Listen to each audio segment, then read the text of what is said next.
Welcome into press coverage. Dan Hope joined by Andy Anders on a day that started with some big news for Ohio State men's basketball, but not of the good variety for Ohio State basketball, as Felix Okpara, who had announced just 20 days ago that he was going to stay at Ohio State for the 2024-25 season, announced on Sunday morning, or I guess don't know if he announced, but put his name in the transfer portal on Sunday morning, signaling that he will be leaving the Buckeyes after 2 seasons. And Andy, the last one of these we did just a week ago, we talked about the potential of a, Twin Towers kind of pairing with Aaron Bradshaw coming in to pair with Felix Okpara. But now Ohio State suddenly has a need for another center again. Yeah, the dream of the Twin Towers is dead, unfortunately. Akpara on his way out, and with him, the team's leading shot blocker, leading rebounder from last year. It's a big hole to fill, regardless of, Bradshaw's obviously going to be stepping into the starting center role you'd expect and all the talent that's there. But when you look at it on a rate basis per 40 minutes, per 100 possessions, whatever you want to look at, Bradshaw, while he had a higher rate of scoring, he played fewer minutes, had fewer points per game than Okpara, but per 100 possessions per 40 minutes, he was putting up more points than Okpara last year. Okpara had the better rebounding and shot blocking numbers. And now you expect Bradshaw to take a year 1 to year 2 leap in some of those areas, but it's going to be something that's important for Ohio State to address going forward when you talk about playing in a conference like the Big Ten with a lot of center depth from a lot of teams that have bigs that are physical, that can eat you up down low. I mean, this is, the conference that Dane Danger and Zach Edey have been playing in the last few seasons, right? These are big guys that you need a lot of bodies to go out and protect the rim, rebound the basketball. That's a lot of what the Big Ten is based on. And that 1-2 tandem looked to be one of, if not the best in the conference, maybe even among the best in the country. And now that possibility, that thought is gone. And not a lot of clear replacements emerging yet, but it's definitely something that it's telling for this era of college basketball. Felix had initially said he was going to stay with Ohio State. That was before Aaron Bradshaw's commitment, but you thought they were going to add another big down low. Who's to say exactly how much the Bradshaw commitment did influence his decision? But in today's era of the transfer portal, just a wild storyline to see a guy, initially say he was going to come back and then have those second thoughts. You still wish all the best to Felix going forward, and he's a very, I've covered him for a while now, obviously. Very good kid and someone you relate to and has a great story coming from Nigeria. But for Ohio State, this is a hole they're going to have to address now, an additional one as this transfer portal cycle rolls forward. Yeah, it's college sports in the transfer portal era. These things happen. You've seen it with college football here in the post-spring window. You see guys who just transferred in December now are back in the transfer portal again. So it's never really over until it's over now. It's just the way it is. Your roster is constantly fluid. And now, this is another big test, I think, for Jake Diebler, because now he's got to prove, okay, when you thought you had won a battle, so to speak, and now you've lost it, how do you respond? And, I think how he now feels, we thought after Ohio State landed Micah Parrish on Saturday, wing from San Diego State, that Ohio State was down to just one spot to fill.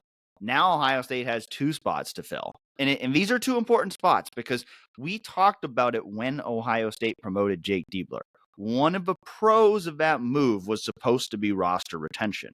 But now you look at Felix Okpara, Roddy Gale, and Scotty Middleton out the door. That's 3 of the 5 guys that you really looked at as the guys that he needed to keep, the other 2 being Bruce Thornton and Devin Royal. Those 2 are back, but around them, you are going to have a largely new core. Evan Mahafy's still around. He's still going to be a significant player for his team.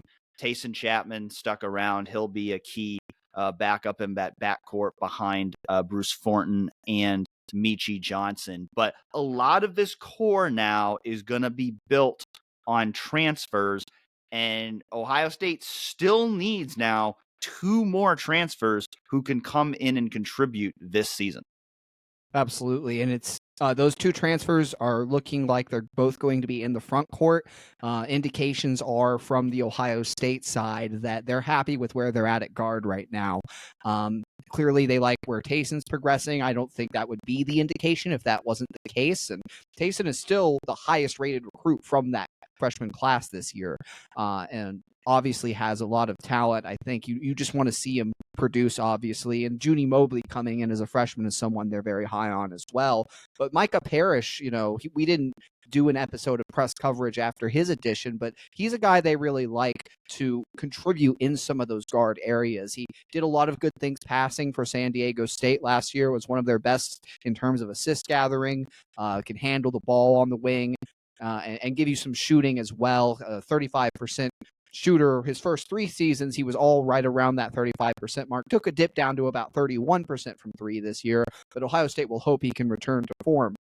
And with these last 2 additions now that you're focused on the front court, I think one of them you would like to be a forward who can shoot the 3 ball. Someone like Tucker Anderson from Central Arkansas is definitely a name you throw out there. Now, you have that. On the other hand, versatility is clearly very important in roster construction for Jake Diebler.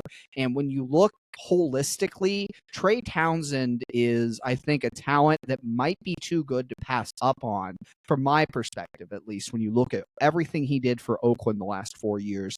And not only did it against, obviously Oakland plays in the Horizon League. They're not playing Big Ten opponents every week, but when they played their big games, Townsend was still putting up huge numbers. Had 28 points at Xavier, had 17 points at Ohio State, had 38 points, I believe it was, in their conference championship game, and 30 against NC State in the NCAA tournament. Averaged over 17 points a game this year, over 16 points a game last year, but he contributes in so many areas of the floor, whereas Anderson is kind of a 3-point specialist for Central Arkansas, less than 4 rebounds a game as a 6'9" power forward in over 30 minutes of action. Townsend, despite standing just 6'6", gets more than 8 rebounds per game. He led Oakland in steals, and he led Oakland in assists despite being a forward, Dan. That was something I was very surprised to learn when I was reading through his stats here recently. So that's, I think, is kind of the dichotomy of where you go with the first of those 2 transfer portal additions. The second is obviously to replace what Felix gave you, a lot of that rebounding physical interior presence, but how they address this wing spot. And, Sam Walters is another option out of Alabama now. He visited Ohio State this weekend. He can shoot the ball a little bit. I think that where you go at that 4 spot is going to be very important for next year's roster. If you can get Townsend, I personally think he's too much to pass up, but then again, the one thing he doesn't have is a real 3-point shooting threat. Less than 7% of his shots this year came from 3. He did shoot like 37.5% on those, but he's not someone who's giving you that threat, that spacing on the floor that is very important to the modern game of college basketball. So that might make you lean more toward a Tucker Anderson. Again, if both those guys want in and you're having to pick between one of them. As center options go, not a whole lot has appeared, in the hours since Felix Okpara made his decision publicly to enter the transfer portal here. I think that this is something that caught the staff a little off guard, it seems like, a decision that was made in the last few days and kind of maybe took them by surprise. They were excited about the possibility of Bradshaw and Okpara playing together and being that 1-2 punch, even maybe putting them on the floor together in certain spots was something that I think Jake Diebler was interested in doing against bigger Big Ten lineups. But that, to me, that what they do with the other forward spot, because that's the strategy going forward, it seems like, is a versatile 4 and then a physical 5, is going to be very important for next year's roster and the direction that it takes. Yeah, I mean, it does answer the question of what Aaron Bradshaw's role is going to be now, but certainly, this was not the ideal plan to lose a guy like Felix Okpara, and I think it does increase the pressure of making sure you land 2 more quality transfers here, because I think even though I think they've made 3 really quality additions in Michi Johnson, Aaron Bradshaw, and Micah Parrish, I think we'd probably agree that it's probably a net loss right now if you're just comparing what they've brought in with what they've lost. I mean, Felix Okpara was more productive last year than Aaron Bradshaw was. Michi Johnson, Roddy Gale, I think you could make a case either way on who you would rather have there. Micah Parrish, Scotty Middleton, maybe the same thing. I think Scotty's upside's a little higher. Micah's a little bit more proven, maybe a little more ready to contribute this year. But you look at the moves as a whole, and you can't sit here right now and say they've gotten better. You can say maybe they've made enough moves to not get worse, but you can't really say they've gotten better. And I think going back to the point of a wing, that's the big one that still looms here, because the one guy that you've lost that you really haven't replaced yet is Jamison Battle. And so you need that scorer, that guy who can play the four and also give you that scoring punch. You need that guy. And now you do need another center, because Austin Parks is certainly a guy they're going to hope can contribute some in year two, but I don't think they necessarily want to rely on him and Bradshaw as their only guys at center. And so they are going to need, one more big man there at a minimum to bolster their depth. Ideally, somebody who can, be a significant addition along with Bradshaw.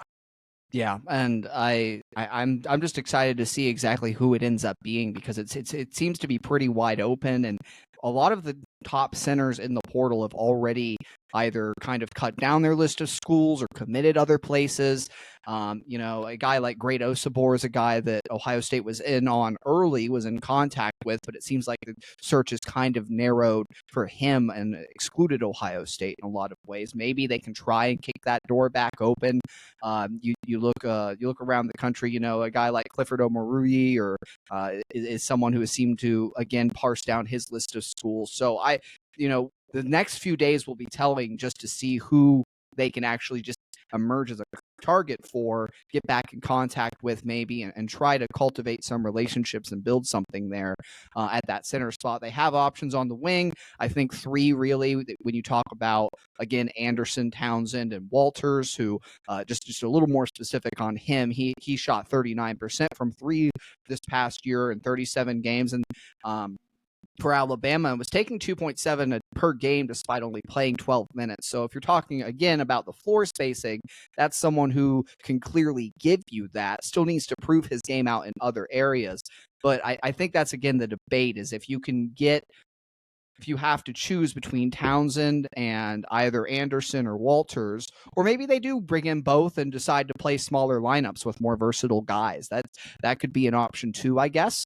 But you want that. I think they definitely seem to want to add that more physical defensive presence at the five. There's no clear targets yet, so you kind of have the discussions between Walters, Anderson, Townsend, and maybe some unnamed wing. I mean, Bradshaw kind of came out of left field quickly there at center.